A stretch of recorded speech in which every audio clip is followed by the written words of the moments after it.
지금 베드로가 오순절날 본격적으로 이 땅을 찾아 내려온 성령 강림 사건에 대해서 설교를 하고 있는데요. 지난주에는 요엘 선지자의 약 800여 년 전에 있었던 앞으로 하나님께서 자신의 영을 모든 사람들에게 부어주실 것에 대한 예언, 그걸 인용을 했어요. 그냥 인용만 한 거예요. 그래 본격적인 설교는 바로 오늘 본문입니다. 베드로가 입을 열어서 설교를 시작하는데 그 설교 서두에서 꺼내는 아주 중요한 단어가 있습니다. 그게 뭔가 하면 나사렛 예수입니다. 여기 22절을 보면 이렇게 말해요. 이스라엘 사람들아, 이 말을 들으라. 너희도 아는 바와 같이 하나님께서 나사렛 예수로. 베드로가 청중들에게 의도적으로 꺼내는 맨 첫 번째 중요한 단어가 나사렛 예수예요. 이 사람들도 모를 리가 없지요. 나사렛 예수는 이미 이분에 대한 독특한 호칭이 되지 않았습니까? 나사렛이라는 그 단어가 주는 뉘앙스는 썩 좋은 것은 아닙니다. 나사렛 촌구석 사람, 별 볼 일 없는 저기 변방에 이름 없는 시골 출신, 그런 의미입니다. 그런데 그 나사렛 사람 예수에 대한 이야기로 설교를 시작을 하고 있습니다. 나다나엘 같은 사람은 예수님을 처음 만났을 때에 대뜸 그렇게 반문을 하지 않습니까? 나사렛에서 무슨 선한 것이 날 수 있겠는가? 자기들 생각에 폄하해도 이렇게 무시해도 좋은 지역 나사렛입니다. 그런데 여기 지금 설교를 듣고 있는 청중들은 이 사람에 대해서 어느 정도 다 알고 있어요. 불과 7주 전에 일어난 사건입니다. 예루살렘에서 말이죠. 오순절 아닙니까? 7주 전 십자가에 못 박혔습니다. 아직도 그 사건이 생생할 때입니다. 어쩌면 설교를 듣고 있는 사람들 중에는 예수님이 십자가에 못 박혔던 그 현장에 있었던 사람이 섞여 있을지도 모릅니다. 또 대부분 모여든 사람들은 어쨌든 최근에 예루살렘에서 일어난 가장 큰 유명한 사건이니까 이 사람 이름을 모를 리가 없죠. 소문을 들어서라도 다 알고 있죠. 자, 범죄자로 낙인이 찍힌 사람, 십자가형, 이미 죽은 사람, 그리고 이미 그 인생이 끝난 사람, 종지부가 찍혀버린 사람, 막이 내려진 사람, 그 사람이 나사렛에 있어요. 그런데 지금 눈에 보고 귀에 들리는 이 기이한 초자연적인 현상을 설명하는데 느닷없이 웬 나사렛 예수 이야기를 꺼내는 것인가? 베드로가 설교를 처음 시작할 때 입을 열어서 나사렛 예수를 말하고 그치지 않아요. 설교 중간에도 이야기를 합니다. 여기 32절을 보면 이렇게 말해요. 이 예수를 하나님이 살리신지라. 또 설교 마지막 결론 부분에서도 또 예수를 언급을 해요. 36절 보면 그런즉 너희들은 알라 이거예요. 이 예수를 하나님이 주와 그리스도로 삼으셨느니라. 아멘. 여러분, 베드로가 의도적으로 예수 이야기를 꺼내고 있지 않습니까? 그리고 의도적으로 이 예수라고 말하고 있습니다. 저 예수가 아니에요. 엉뚱한 예수가 아니에요. 듣도 보도 못한 예수가 아니에요. 너희가 잘 알고 있는 바로 그 예수, 이 예수래요. 이 예수. 이 한마디 안에 사실은 베드로가 하고 싶은 모든 말이 다 압축이 되어 있는 셈이죠. 이 예수, 이게 핵심이래요. 베드로 설교의 키입니다. 하늘나라를 여는 열쇠, 그게 바로 이 한마디 안에 다 녹아 있는 거죠. 그러니까 이 예수, 너희가 이미 알고 있는 예수, 십자가에 너희가 못 박아 죽인 예수, 별 볼 일 없는 사람으로 치부해버리는 그런 예수, 그러나 다시 살아나신 예수, 하늘로 승천하시고 승귀하신 그 예수, 그래서 성령을 우리에게 부어주신 예수, 그런 이야기입니다. 그 다음에 베드로가 설교 결론을 어떻게 끌고 가는가 하면 하나님이 이 예수를 주와 그리스도로 삼으셨느니라. 아멘. 여러분, 주가 뭡니까? 주는 주인이지요. 말 그대로 주권자입니다. 보스입니다. 바로 이분이 우리의 보스래요. 우리 각 개개인의 인생의 보스, 우리 이스라엘 민족 전체의 보스, 거기서 그치지 않고 온 세상의 보스, 아니 온 우주의 보스, 주권자, 다스리는 자, 우두머리, 그게 바로 나사렛 예수래요. 그러므로 모두가 다 두말하지 말고 엎드려 절하고 복종해야 될 뿐 나사렛 예수래요. 그야말로 반전이죠. 충격이죠. 듣고 있는 사람들에게. 자, 왜 그렇게 예수가 특별한가? 왜 이렇게 예수가 중요한 것인가? 우문이지만 오늘 본문의 근거에서 한번 생각해 봅시다. 여러분, 그 질문에 대한 답은 딱 하나밖에 없습니다. 간단해요. 베드로의 설교를 보면 하나님께서 예수를 특별하게 여기시고 하나님께서 이 나사렛 예수를 중요하게 여기시니까 그래요. 자, 어떤 신학자가 베드로의 첫 번째 설교에 대해서 이렇게 평가를 했어요. 빈틈없이 논리적이고 조리 있는 설교다. 그런 것 같아요. 이 내용을 이렇게 쭉 보면 여기 다 나와 있어요. 예수에 대해서. 나사렛 예수의 생애가 나와 있죠. 예수의 죽음이 나와 있죠. 예수의 부활이 나와 있죠. 예수의 승천과 승귀가 나와 있죠.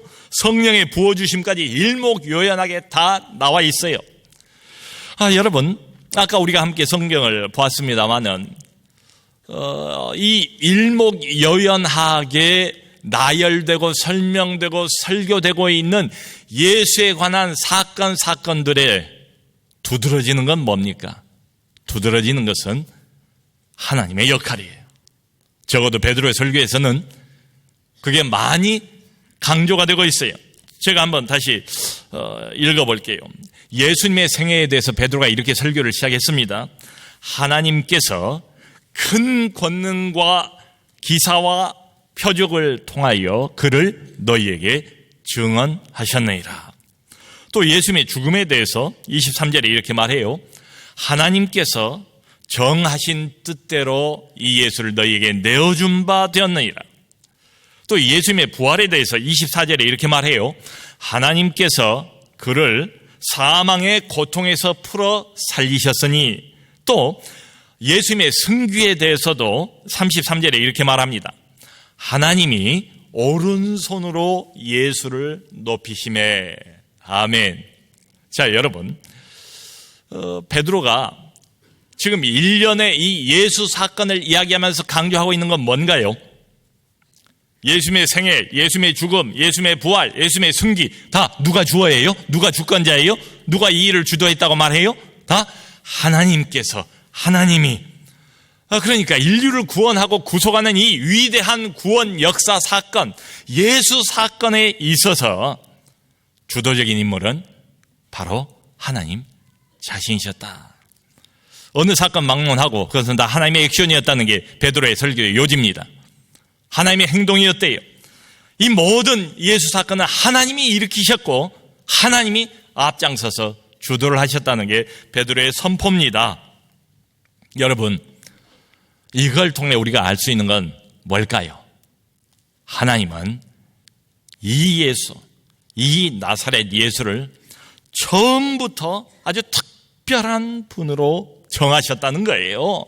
그러니까 우리와 아주 차원이 다르다는 이야기입니다. 죄가 없는 분이에요.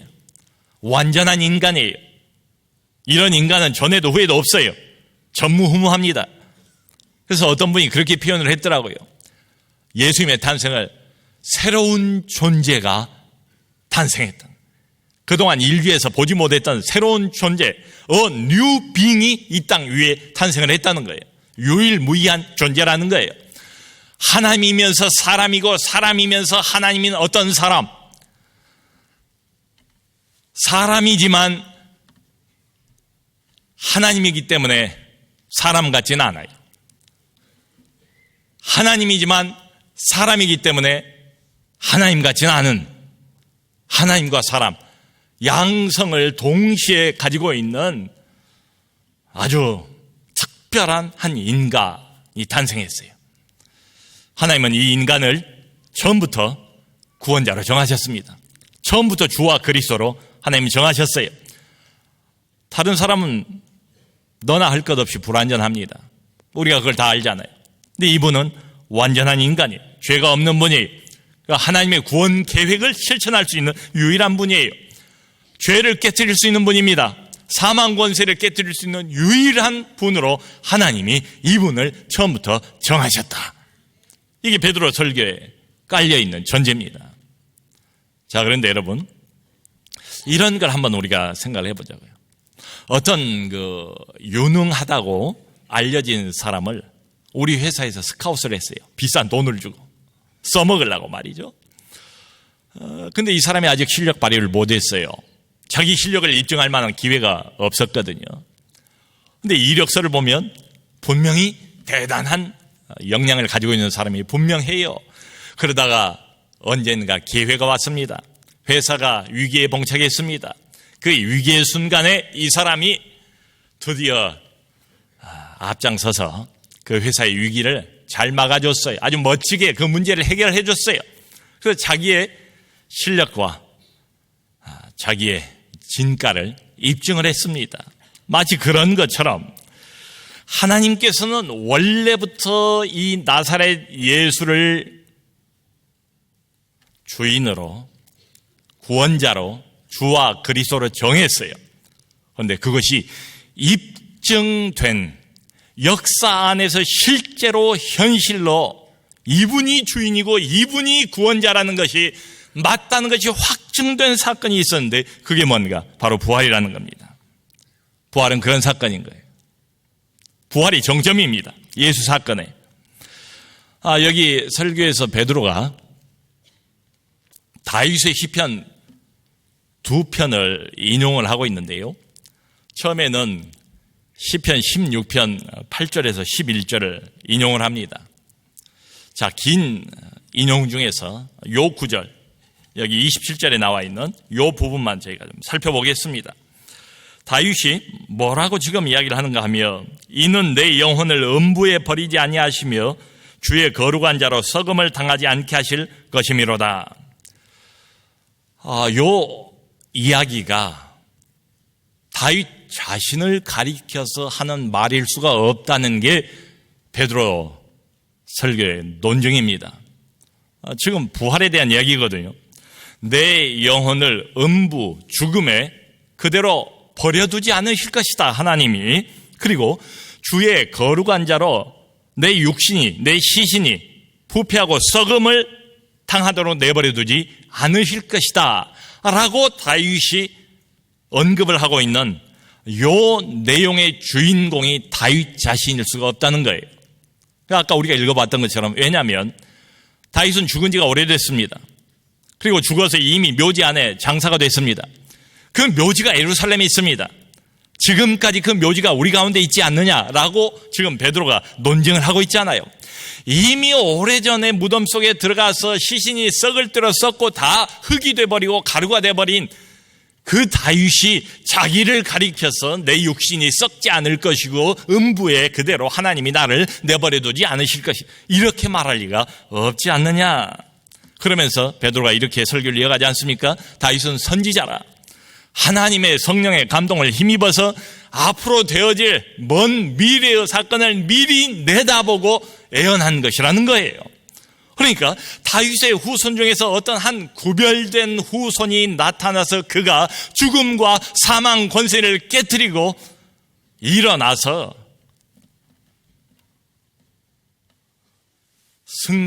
승천하여서 하나님 보좌 오른편에 가서 앉을 것을 내다보고 예언한 것이다. 누굽니까?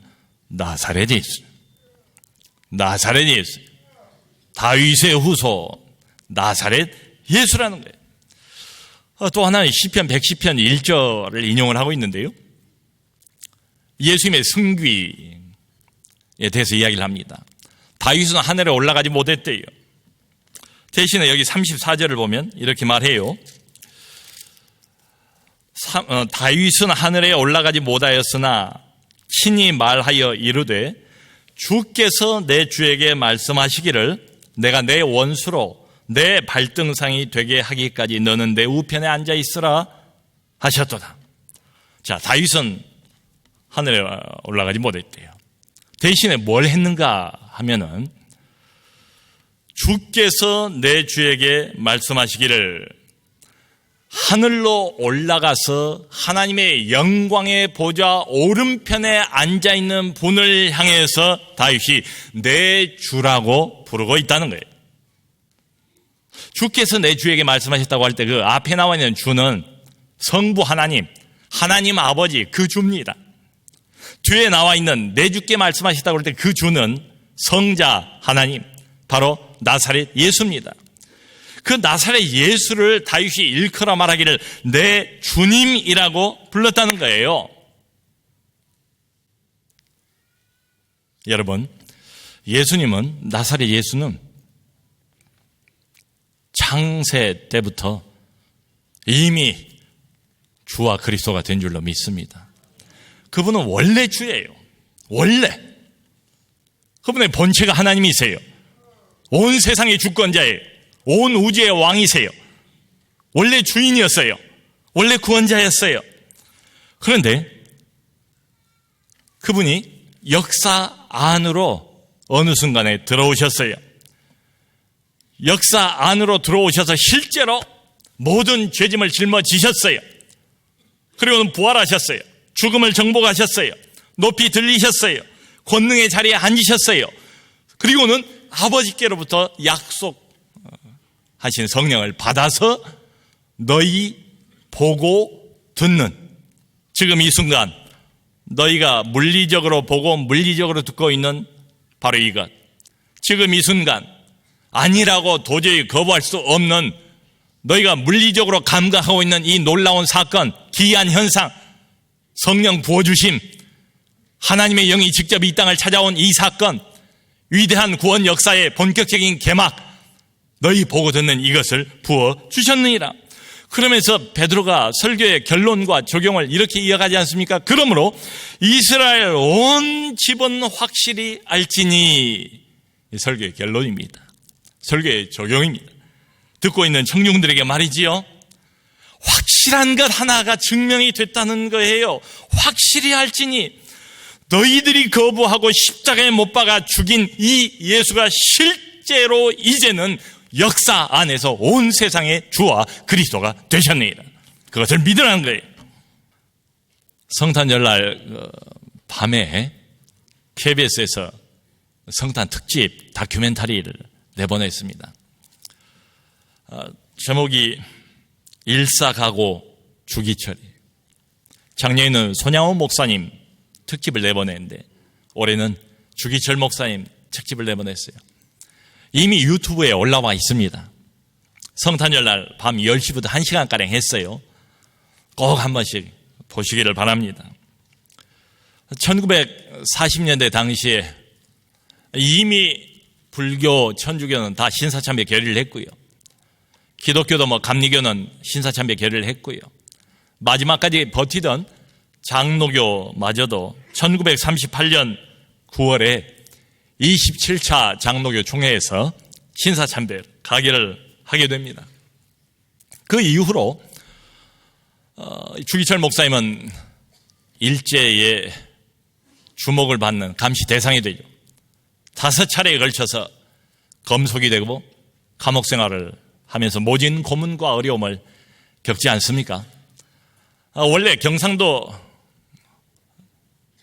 부산 초량교회 또 마산 문창교회를 힘을 하고 있던 분이었는데 오산학교의 은사였던 고당 조만식 선생이 이 주기철 목사를 평양 산정연교회로 부릅니다. 마지막 사수를 해달라는 거죠. 신사참배를 반대하고 우상숭배를 기독교인들이 반대할 수 있는 선봉장이 되어달라고 죽으러 올라오라는 초청이었죠. 그래서 선생의 초청에 응해서 산정연교회로 부임을 하게 됩니다. 그런데 거기 다큐멘터리를 보면 당시에 막내 아들이었던 주광조 장로님 이미 이제 고인이 되셨습니다. 근데 거기서 아버지에 대한 이야기를 할 때 70이 훨씬 넘은 나이예요. 근데 그분이 그런 이야기를 하시더라고요. 아버님이 처음으로 검속이 되기 시작할 때 자기 나이가 13살이었대요. 막내 아들인데. 그러면서 이래요. 그 뒤로 잠깐씩 아버지인 주목사님이 풀려났는데 아들의 눈으로 볼 때는 얼마나 참 안쓰럽고 안타깝고 마음도 상하고 그런 아버지의 초췌한 모습을 볼 때마다 찢어지는 마음이었겠죠. 자기는 이해를 할 수가 없더래요. 그래서 그분이 이렇게 말해요. 아버지는 바보. 하늘을 향해서 하나님에게 자기가 주먹질을 했대요. 그렇게 하나님만을 위하고 하나님만을 사랑하고 하나님만을 따르려고 하는 저 아버지를 보호해 주지도 않는 그 하나님이 원망스러웠습니다. 하늘을 향해서 자기는 원망하면서 하나님에게 주먹질을 했대요. 그러면 이분이 하신 말이 그 아버지의 일사각오의 신앙, 나사렛 예수의 주되심, 그분의 주인 되심만을 끝까지 붙들고 놓치지 않는 그 신앙을 이해하는 데는 그 뒤로 60년의 세월이 흘렀습니다. 70 중반의 나이에 간증을 하면서 그 이야기를 하시는 거예요. 이 주기철 목사님이 그 유명한 5가지 기도를 죽음을 목전에 두고 드립니다. 첫 번째, 죽음의 권세를 이기게 하여 주옵소서. 두 번째, 잠깐의 고통은 견딜 수 있을지 모르지만 장기간의 고통은 견디기 어려우니 이 장기간의 고통을 이기게 하여 주옵소서. 세 번째, 의에 살고 의에 죽게 하여 주옵소서. 네 번째, 노모와 병약한 처자와 교우를 하나님께 부탁하나이다. 다섯 번째, 내 영혼을 주님께 부탁하나이다. 끝까지 단 한 번도 일사각오의 신앙을 후퇴시키거나 접어버리지 않고 견디는 바람에 그분은 결국 감옥 안에서 순교를 당합니다. 해방을 1년 남겨놓은 1944년 4월 48세의 나이로 순교를 하세요. 그 아버지를 추억하면서 그 아들이 아버지에 대해서 이렇게 정의를 하는 장면이 나와요. 아버지, 일사각오의 정신으로 하나님만을 열애하던 아버지, 일사각오의 정신으로 하나님 한 분만을 열애하던 아버지, 그 주기철 목사님을 아버지란 이름으로 나는 존경합니다. 그렇게 말해요. 그 일본 경찰이 하다 안 되니까 나중에는 가족들까지 다 데려와서 보는 앞에서 고문을 막 가하는데 그래도 꿈쩍하지 않자 그 일제 순사가 이렇게 조롱을 하는 장면이 나와요. 이봐 주목사,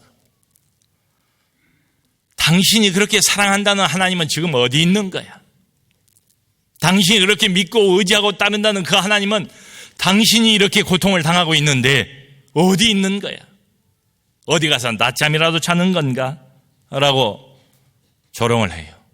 그래야 주목사님이 이렇게 대답을 합니다. 나는 내 힘으로 이 고통을 견디고 있는 게 아닙니다. 그분의 사랑 때문에 견디고 있습니다.